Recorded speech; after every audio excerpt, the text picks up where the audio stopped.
సాంప్రదాయ పంటల కష్టాలను చూసిన రైతు కొత్త ఆలోచన చేశాడు. పత్తి, సోయా లాంటి పంటలకే పరిమితం కాకుండా కూరగాయల సాగులో అడుగుపెట్టాడు.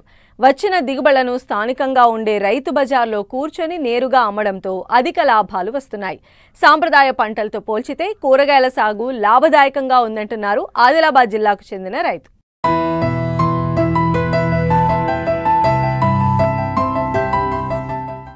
ఏటికా ఏడు పంటల సాగులో పెట్టుబడులు పెరిగిపోతున్నాయి, దిగుబడులు తగ్గుతున్నాయి.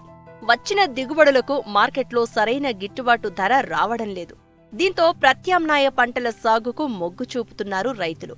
ఈ కోవలోనే ఆదిలాబాద్ జిల్లా తలమడుగు మండలం కుచులాపూర్ గ్రామ రైతు పెంటా దేవిదాస్ మార్కెట్లో ఎప్పుడూ డిమాండ్ ఉండే కూరగాయలను ఎకరంలో సాగు చేపట్టారు. మరో ఎకరన్నరలో పత్తి పంటను సాగు చేశారు. వచ్చిన కూరగాయల దిగుబడిని రైతు బజార్లలో సొంతంగా అమ్ముతూ అధిక లాభాలను గడిస్తున్నారు. నాకు 2.5 ఎకరాల భూమి ఉన్నది. అందులో ఎకరము కూరగాయలు పండిస్తాను. అందులో టమాటా, మిర్చి, కాకర, బెండ మరియు బీర ఈ కూరగాయల్ని పండిస్తాను. పండించి స్వయంగా రైతు బజారుకు వెళ్ళి అక్కడ కూసుండి అమ్మడం జరుగుతుంది. ఇక ఈ కూలీలు లేక ఇద్దరు భార్యాభర్తలు చేస్తున్నాం కాబట్టి ఎంతో అంత కొద్దిగా గిట్టుబాటు వస్తున్నది. డ్రిప్ సిస్టము గవర్నమెంట్ సబ్సిడీ వల్ల రావడం జరిగింది. 1,25,000 డ్రిప్కు మొత్తం ఉంటే నేను 25,000 కట్టడం జరిగింది. గవర్నమెంట్ నాకు ₹1,00,000 సబ్సిడీ ఇచ్చి మొత్తం 2.5 ఎకరాలు నాకు డ్రిప్ ఇవ్వడం జరిగింది.